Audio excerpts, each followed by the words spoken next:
service here, so it's good. Thank you for enabling us and allowing us to do that. And just a reminder on that, as this service fills again, just be aware of car parking, and if you can possibly help us out at any time by parking just off-site a little, maybe Westfield. No, I'm joking.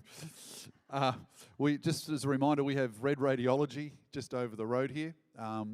We have a reciprocal agreement with them, and also the childcare centre just across on the other corner. They park over here. If you drive past the church, everyone thinks, gee, it's a hive of activity there. Well, it is a hive of activity, but often it's also people from Red Radiology parking over here, and also there's car parking around the back of the church. So if you can help us out in any way, and then lots of street parking up around that area, just to make sure we're leaving room as we begin to fill up in here again. Just let's make room for people that are coming in who may not know the church so well, and make it easy for them. Yeah? Wonderful. Well, we are doing a series we started last week called How to Turn Your Work into Worship. Who enjoyed last week? Turning your work into worship. And just by way of a little recap, last week was really the theology of work, and I talked about fitting work into the right story. And we see the story we looked at was the work of creation. We see God working in creation, and He creates a beautiful environment that enables humanity to flourish. And then God creates Adam, and He puts him in there, and He gives him a job. And can anybody remember what the job was? It was a gardener. The oldest profession in the world is not what you think it is. It's actually gardening. And I want you to note, though, that he put Adam to work as a gardener, not as a park ranger. It wasn't just to sort of keep it all exactly as it was, but maybe if I put it this way to help. When God created the creation, and every time He created something, as He created, the beautiful earth and the garden, He commented about it, and He said, what did He say about it? And God saw that it was good. Now, good's good, right? But good's not perfect. Because if it's perfect, it couldn't be improved on. Is that a fair comment? But it wasn't perfect, but it was good. And He told Adam, He put Adam and Eve in something that was good, and then He puts them to work. And the word is actually to work. It was to dress it. It meant to take the raw materials of the good raw materials that God had given them, use your creativity and cultivate it, and develop it, and plant, and do all that you need to do for the benefit of human flourishing. Who remembers that? We're created to do this. Take the raw material that God puts in our hands and work it, create with it, cause it to do something good that enables others to flourish. And I gave a couple of examples. I said a musician takes the raw materials of music notes and dresses it. He takes something that is good, and he or she improves it and makes it fit for something for other people to benefit from. We talked about a businessman taking the raw materials of commerce, and a builder takes the raw material takes raw materials and makes something that enables other people to benefit from and flourish in. Who remembers that? So from that we discovered that work is not a curse. I know for some work makes you curse, but that's another story. Work is not a curse. We're created for work. Sorry to tell you that news. Aren't you glad you come to church this morning? All work has dignity and value before God, whether it's paid or unpaid, whether it's low paid or high paid, or whether it's something you get noticed for or something that is unnoticed. And I used my own life as an example. Whether I'm plumbing or preaching, they both have dignity and value. And it wasn't about pulling preaching down or pastoring down, but it was about lifting the other up. Your work has value and dignity before God. We learned that work has multiple bottom lines. It's not just about profit. It's not just about earning a living. It's not about just sort of putting food on the table. It is that, but it also has a lot of other bottom lines. It's about enabling other people to flourish and benefit. And then the last thing we come to was work is actually worship. where we take our gifts that God's given us and our abilities and we actually use them to worship God. Offer your bodies as a living sacrifice, for this is your reasonable act of worship. Worship is far more than just what we've participated in now. If that was the beginning and end of worship, we've missed one of the greatest opportunities you have to worship for the rest of the week. You know, I was thinking about the fact that your work has the ability to answer someone's prayer. You know, Jesus taught us to pray, and he said when you pray, he told us how to pray. One of the things he said was, give us this day our what? Our daily bread. So think about that. You got the farmer who plants crops. He's got the field, and you know, to plant crops he needs machinery.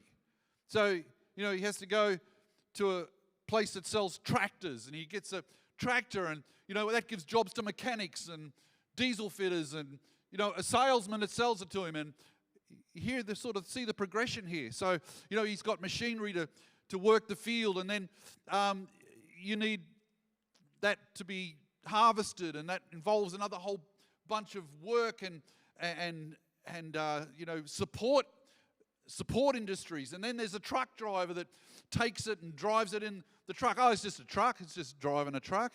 No, he's actually answering someone's prayer. Give us this day our daily bread, right? And he drives his truck, and then, you know, it's taken to a factory. And, you know, there's people doing menial tasks there in the factory, you know, turning that raw product into something that is going to benefit people and supply their daily bread. And you know, that's also, there's a whole lot of support for the factory, and then there's, you know, then it's driven to a shop, and then there's, you know, retailers and marketers and, you know, checkout people and people that stack shelves. I stacked shelves for a fair few years. I remember doing night fill in the supermarket. Yay me. IT, all the things that needed for that to happen. What's it doing? It's all answering someone's simple prayer of, give us this day our daily bread. Your work is a ministry. Your work is answering people's prayer. Ever thought about it like that before? Now you might have to use your imagination a little bit, but hey, go right ahead. Fact is, work is worship. So today, what I want to look at is how to minister at work. Work is worship, but work is also ministry. So how do you minister at work? Well, the first thing is you've got to see work as ministry.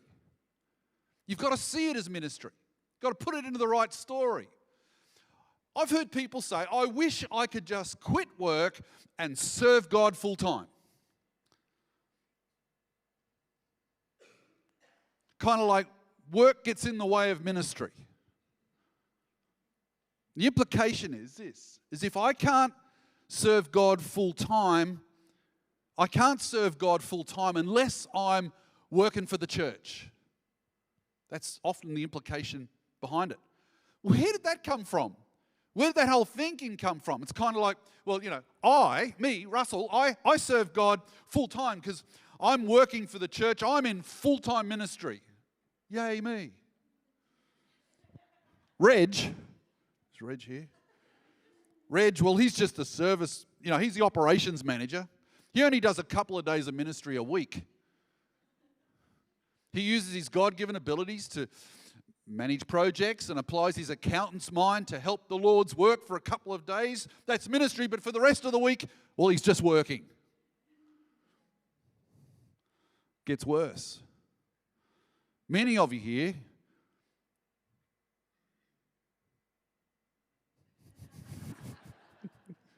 you know, you serve on the volunteer team here at church. Well, you only minister for a few hours a week.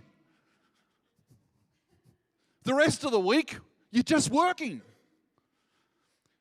And I'm not even going to talk about ones that don't serve on a team. There's no ministry. And you get it. So if you're doing work for the church, well, that's ministry. And for the rest of the time, you're just working. Where did that come from? Has anybody ever heard anyone say that? You know, I'd love to quit work and just do ministry. Work gets in the way of my ministry. Have you ever heard the term secular and sacred? Secular and sacred. Secular means the exclusion of God or religion. Exclusion of God or religion. We talk about a secular society, and that's a society, we keep God, it's a secular world, we keep God and religion out of it all. And so we kind of have Sundays as sacred, that's Bible, prayer and worship, that's ministry, and serving one another here at church, that's ministry, and yes, it is that, but the rest of the week, Monday through to the following Saturday or whatever it is, that's the secular. That's my job, that's career, that's business, that's work. Church ministry, work, secular. For a Christian, it's a little bit like saying, well, I'm actually going to act married when I'm at home.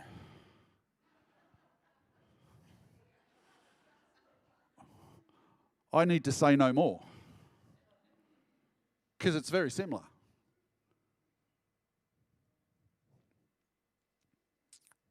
Where did that kind of thinking come from? I'll tell you where it comes from. Let me give you a quick, brief synopsis of church history.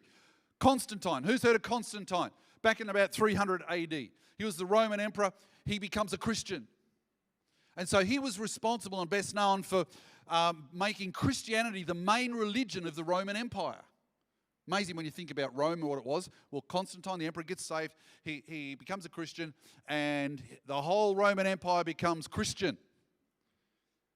He built the city he built is called Constantinople. That's it. You've got it. So he was of the opinion that church leaders weren't respected and honoured enough.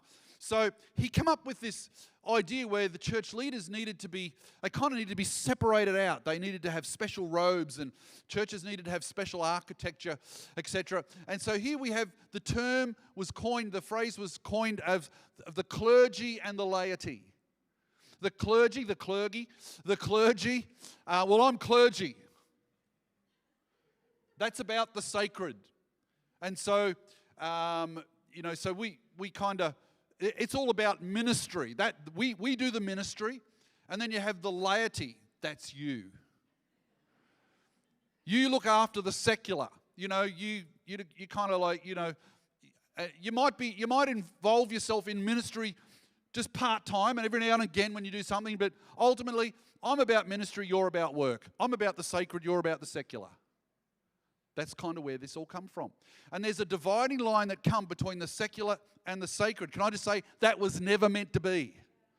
That was never, ever meant to be. That was never God's intention. Titus 1:15 says, to the pure, all things are pure. Everything is God. Everything is to do with God. All things are sacred.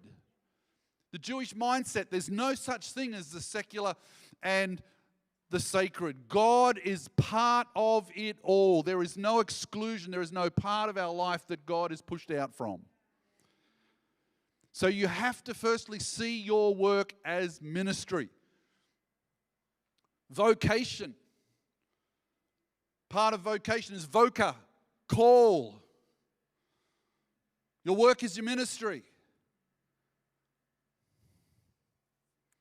Let that settle. Ephesians 4:12 says this. It says, for the equipping, says God gave pastors and teachers and evangelists and prophets, etc.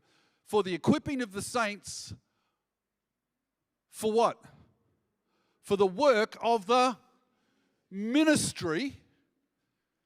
Now, if that was only for a few hours on Sunday or for just a few people here in the church, that's a far cry from the ministry that God has for you.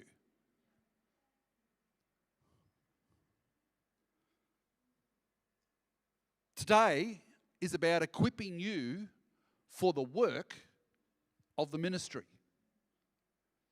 And that's not a couple of hours a week at church. Ephesians 2:10 talks about we've been saved to what? To do good works which God prepared in advance for you to do. There's works for you to do that are ministry. And a lot of your works that you do will take place in your work. We're to be salt and light. Is this making sense? The 40-odd miracles that take place in the book of Acts, 39 of them took place in the secular world, in the world, outside of church. One of them in the temple.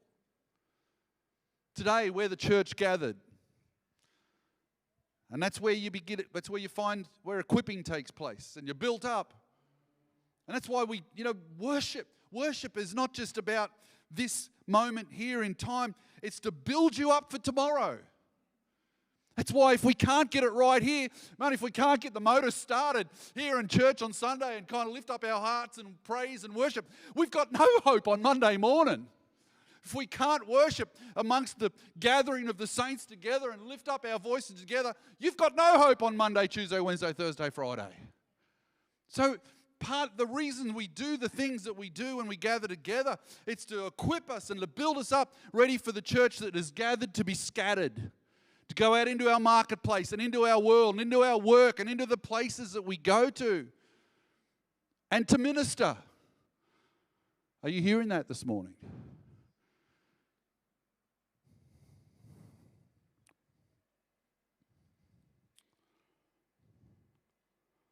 1 Peter 2:9 says, we are a royal priesthood. You've all been made priests before God. And we don't stop when we walk out those doors. Are you hearing me this morning, church? I'm hammering this a number of different ways, but you've got to see your work as ministry. One of the greatest opportunities you have for ministry, the greatest opportunity you have for ministry is your work. I've heard people say, I don't have a ministry, Pastor. Where do you spend the majority of your life? Where do you spend most of your time? It's at work. It's your greatest opportunity for ministry. So you've got to see your work as ministry. Are you hearing me today? Now, I know there's nuances in that. I know some people are called for, but the fact is our work is our marketplace, is our ministry. And everybody said, begrudgingly, amen. So, how then do I minister at work?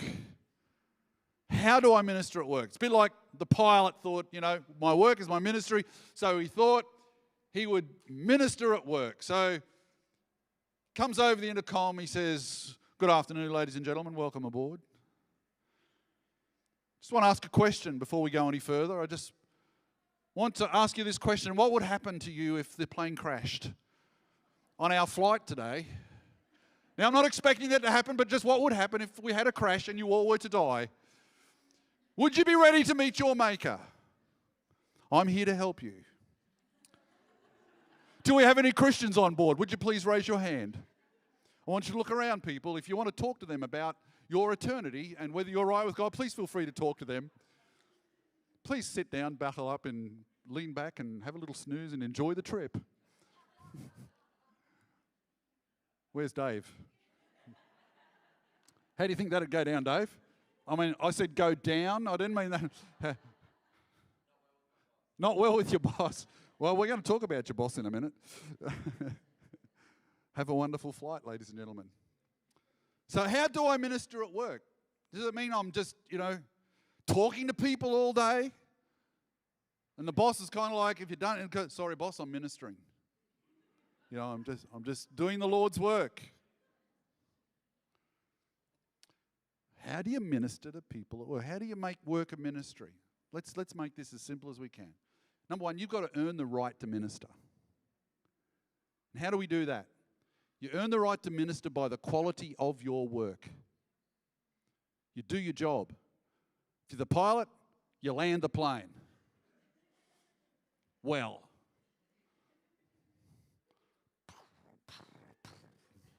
Hopefully in a usable condition that can be used next time. All right? We talked about that last week. You do your job.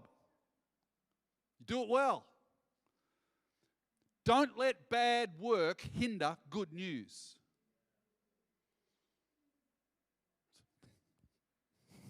Some of you better write that down. Don't let bad work hinder good news. bad work will trump good news every time. Am I right? You can say what you like, but your work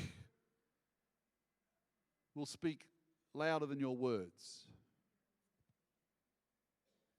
Colossians 3:23 puts it well, and 24. It says, Colossians says, whatever you do, work at it with all your heart as what? As working for the Lord, not for human masters. Verse 24. Since you know that, you'll receive an inheritance from the Lord as a reward. It is the Lord Christ you are serving. Print that off, put it on your fridge.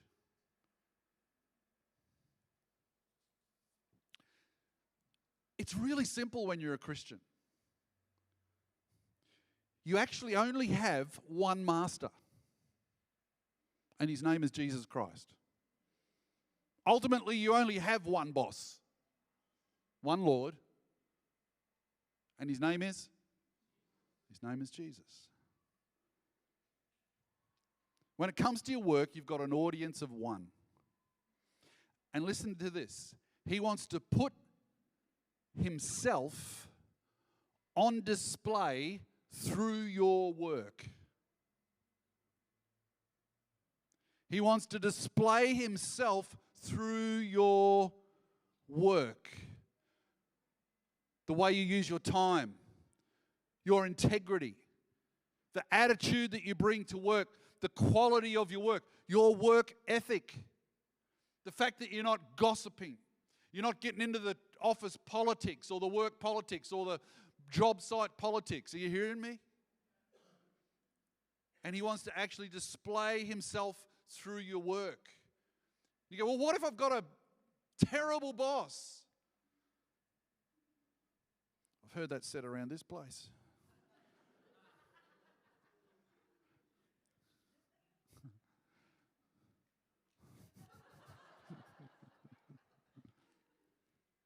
What about if I have a horrible boss? Never gives me any thanks. C.S. Lewis makes a really interesting analogy. He talks about if you're an explorer and you go out and you discover, no human had ever discovered before, but you discover this beautiful valley with the most amazing flora and flowers and trees and just streams and just a magical valley. And he asks this question, he says, was it wasted before? When no human had seen it before, was it wasted? No, because God saw it. You're hearing that today. And he sees, even when you're working for a tough boss, he sees your work. That's why we work for an audience of one. That's why we only have one master ultimately.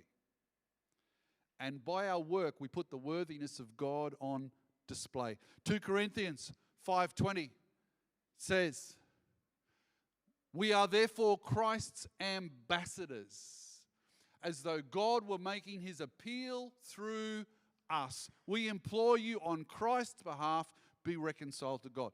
They're not going to see how good you worshipped in church on Sunday, whether you had your hands up or down or whatever, but they're going to see you at work.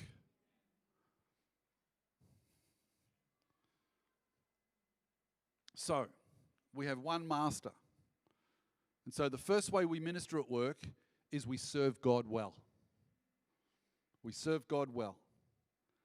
And then the second way we minister at work is we serve people. We serve people well. Do you know we actually serve God by serving others? In Matthew 25, verse 24, it said, whatever you did for the least of them, you did for me. When we serve people, we're actually indirectly serving God. Who knows that's true? And I tell you, if you can bring that to work, where I'm working to serve God. He's the boss. He's the master that I'm ultimately working for. And therefore, the quality of my work is going to be good. My work ethic, my attitude, all those things. I'm ultimately doing it as unto God. Even if no one else sees it, I am doing it as unto God. Let that be an encouragement to some of you. And then I take the attitude that I'm serving God and I'm serving people. And if you do, I tell you, your work will take on a whole new meaning. You're not just working for yourself. Life is not just about you. Someone once said that a life wrapped up in itself makes for a pretty small parcel. Isn't that the truth?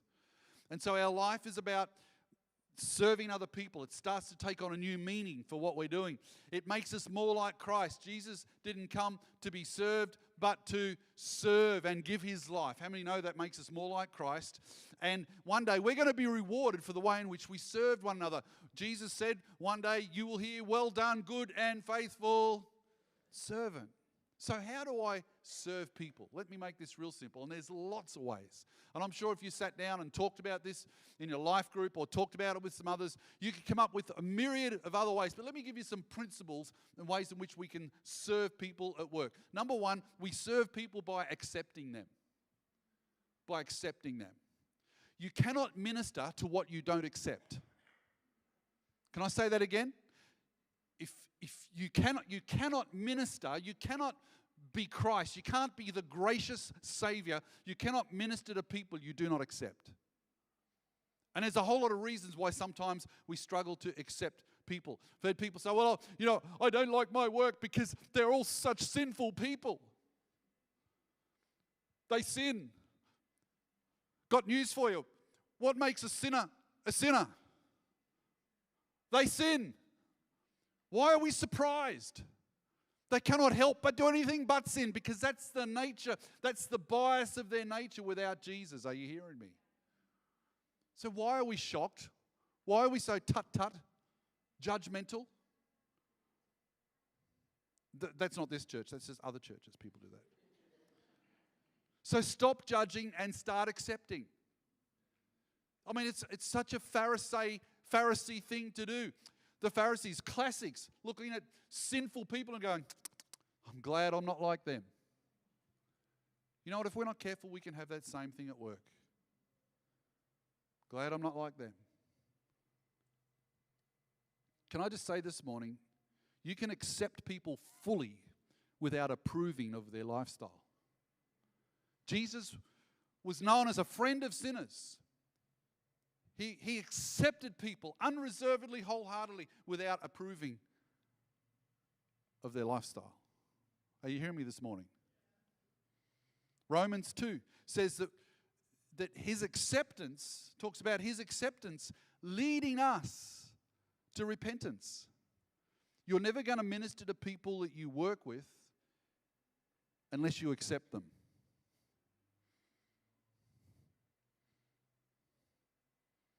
And so this morning, ask God for grace to accept people. And when you do, you'll be able to minister to them. Does that make sense? Acceptance. Number 2, you minister to people by encouraging them, accepting them, and then encouraging them.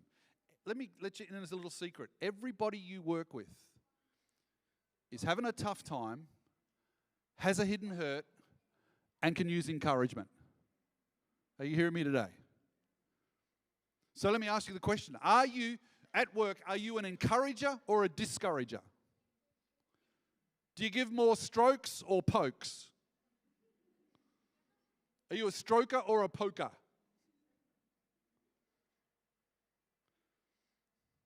Ephesians 4:29 says, speak what is only helpful for building others up. According to their needs, that it may benefit those who listen. You know, when we pull people down, when we enter into conversations sometimes about people, it's not for their benefit, it's for our own. Well, we think it's for our own, but it's actually not. We're other people's focused. Talk to them, speak to them in what you'd like them to be. And I'm not saying one day you're going to, not saying silly things, but Don't just be a discourager, be an encourager. Encourage with your words. Think about waking up and thinking, okay, God, how can I bring encouragement? Okay, I've got to learn to accept some people. I've got to accept some people, but how can I be an encourager? Encourage them with your words. Be encouraging with your words. Be generous with your words. Be generous to all. How many of you know that generosity is one of the greatest encouragements you can bring to someone? On your way to work tomorrow, stop and go via a coffee shop, hopefully ours when it's open. Get a few extra coffees and come in and bring in some coffee and go, coffee anybody? Paid for out of your own pocket. Oh my gosh. Let me tell you, that will bring encouragement to people. What does it say? If you offer a cup of coffee, you did it to the least of these, you do it for him. You hear me today? It's not hard, is it? Just got to do it. So we minister to people by accepting. We minister to people by encouraging. We minister to people by forgiving them. How many of you know you're going to have an opportunity to do that with people you work with? Around the office here, just keep nice and quiet, thank you. Mate, the people that work with me have to forgive me all the time. So here's the thing. If people wrong you, offer forgiveness. That is ministry. You are ministering them. And go, well, they don't deserve it. No. Hello?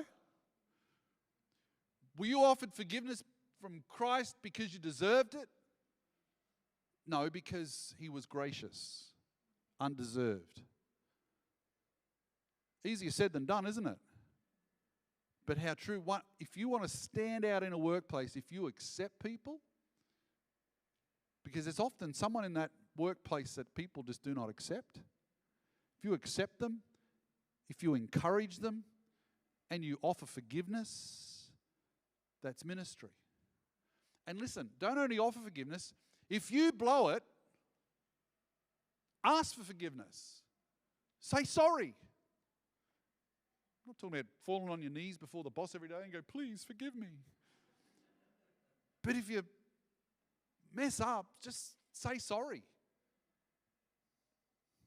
So offer forgiveness. Let me give you one more. You minister to people by helping others, helping them willingly.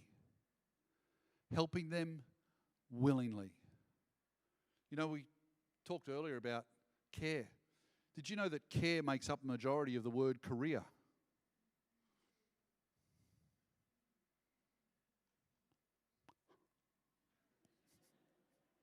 Think about that. Even a cup given in my name counts. So can I encourage you today to look for opportunities to be helpful? Look for opportunities to be helpful. Well, no one's helping me. You look for opportunities to be helpful.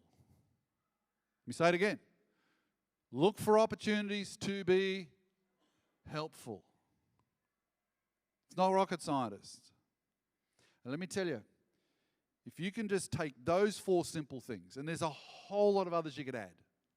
If you take those 4 simple things, and they're big picture things, accepting people, encouraging words, actions, forgiving people that wrong you, and helping people. Listen, you will have opportunity to share what's in here. Guaranteed. And that's another story. We'll talk about that.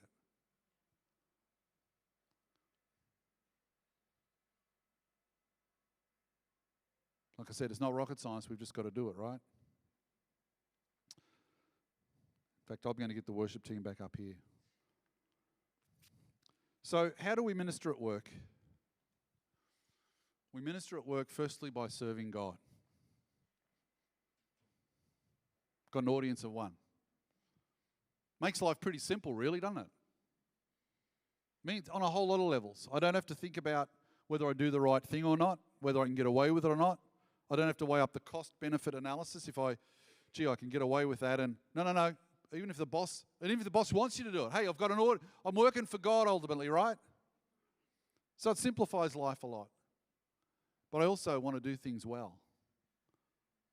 I want to bring my best me to work. Not that I've got 10 me's, but you know what I'm saying.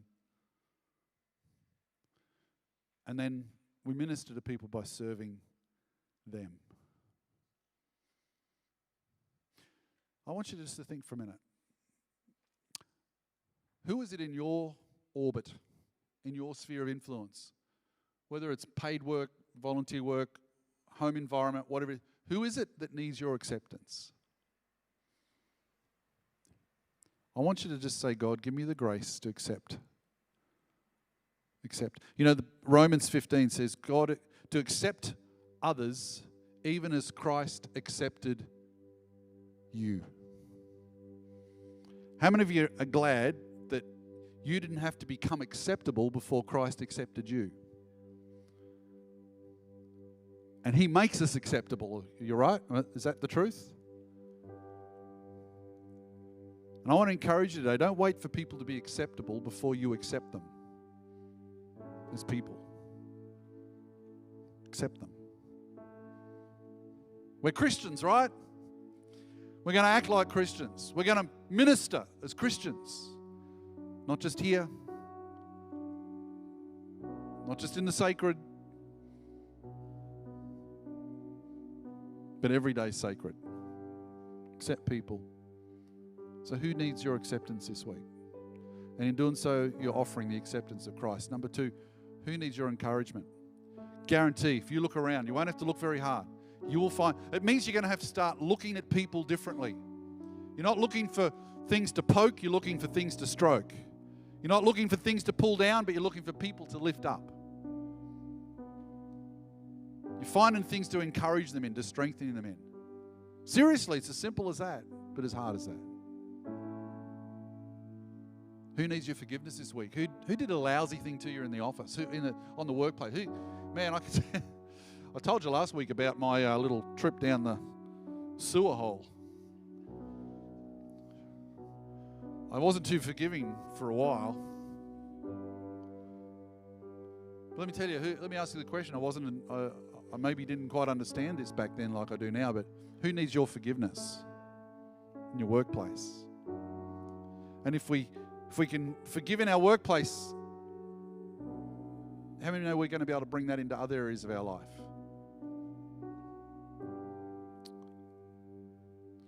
And who can we help? Who'd agree with me this morning that work is one of the greatest opportunities we have to minister? Let that sink in. But you've got to see work as your ministry. Your work is your ministry. Come on, say that. My work is my ministry. I can minister at work. Come on, say that again. My work is my ministry. I can minister at work. Come on, stand to your feet.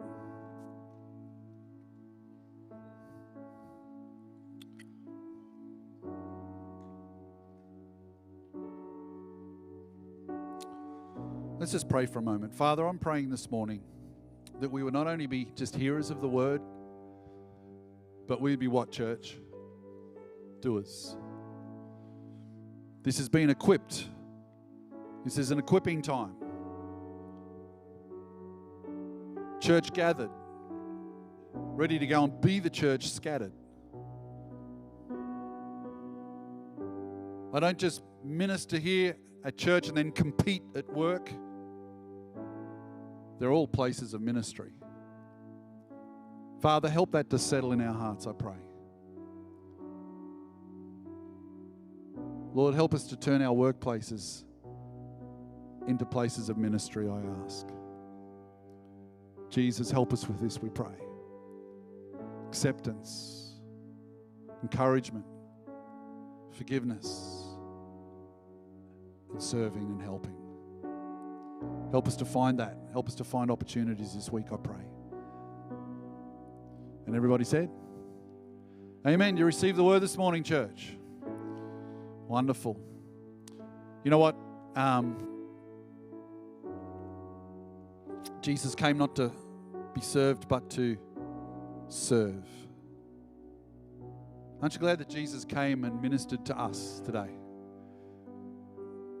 Took that which was very unacceptable and he accepted us. He forgave us. And he encourages us. And he strengthens us and he helps us. How many of you agree with that today? Help us to do the same. But you know what, this morning, I wonder if there are people who've never received Jesus into your life. I want you to know this morning, he's here to serve you. He wants to serve you by helping you be connected to his Father. As Judith pointed out so clearly earlier in communion, our sin separates us, but Jesus came and he served us by giving his life and paying the penalty for our sin, that we can have a relationship with God in heaven, and he forgives us today. I wonder if there are people who've never asked Jesus into your life. You might not understand all about it, but let me tell you, in this moment you can say, Jesus, I ask you to come into my life. And it's a miracle. It takes place in a moment. We don't become Christians by working harder, or we don't find acceptance with God by scrubbing ourselves up and, hey, if we could get to heaven by being good, Jesus wouldn't have died on the cross. The only right way we can be saved, that's why Jesus said, I am the way, I am the truth, I am the life. No one comes to the Father except through me. Have you been through Jesus this morning? He's inviting you, and to do that, you simply say, Jesus, I believe in you. I accept you. Come into my life. I want to know the Father in heaven. Is there anyone here this morning that says, Russell, that's me. I want Jesus in my life. If that's you this morning, I'm not going to call you out the front or do anything other than I just want you to raise your hand so that I can see that and just pray with you. Anybody here this morning says, Russell, I want to accept Jesus into my life. I need Jesus in my life. I want to know his forgiveness. I want to know his acceptance today. Anybody? Spotlight of heaven, spotlight of eternity. Are you right with God today? I'm not going to do the pilot of the plane thing, but are you right with God? Are you right with God? Have you invited Jesus into your life?